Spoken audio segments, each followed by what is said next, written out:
not be able to reunite with their family members who were inside. We do know there are reports of casualties, and this is still an unfolding situation. And so as a result, this is a very active police operation. There are a number of police vehicles directly behind me, ambulances, fire trucks, and there are also helicopters that continue to circle overhead, some with very high-powered rifles leaning out of the helicopters as they continue to look for their two suspects, we are told, that remain at large.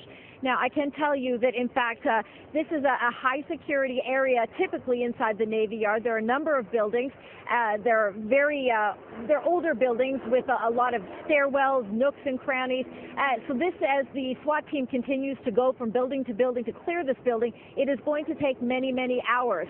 I can tell you also, too, that some of the eyewitness reports are that, in fact, there was quite a flurry of gunshots. One eyewitness tells Al Jazeera that, in fact, they saw a high-powered rifle. He said an AR-15 that one of the suspects was carrying, but that suspect quickly disappeared, and now the police continue to search for, they say, two individuals who they say are continuing and have not been seen for many hours. So this is a very active investigation, ongoing operation, as they continue to search for these individuals. Yeah, Kimberly, these are extraordinary scenes on the streets of Washington, D.C. As you say, dozens of emergency vehicles, fire, police, ambulance, SWAT teams, armed response teams, all converging on the site as they continue to hunt for those two shooters still at large on the naval base, helicopters flying overhead.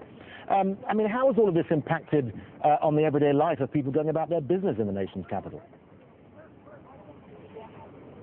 Life as they know it for anyone who lives, works, or goes to school in this area, it's a number of blocks in each direction, has essentially stopped for now. There are many people who never quite made it to work but traveled here from outside of Washington, D.C., who are now congregating in restaurants behind, just outside the police perimeter as they continue to watch this unfold, because they have coworkers inside who they still don't know if they're safe or not.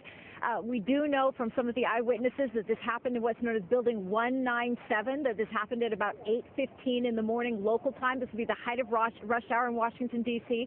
And one eyewitness we spoke to that worked on the third floor said he heard a burst of gunfire, fire alarms went off, and then people started panicking, either running from the area or freezing and simply staying in place.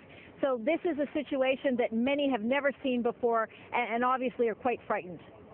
All right, so Kimberly Halkett there, just outside the naval base in D.C., where that shooting happened this morning. Kimberly, we'll come back to you a bit later. Let's cross over now to Roslyn Jordan, who's also in Washington for us. Roslyn, President Obama spoke a little bit earlier. He said that it's a shooting that targeted civilian and military personnel. He said that those personnel know the dangers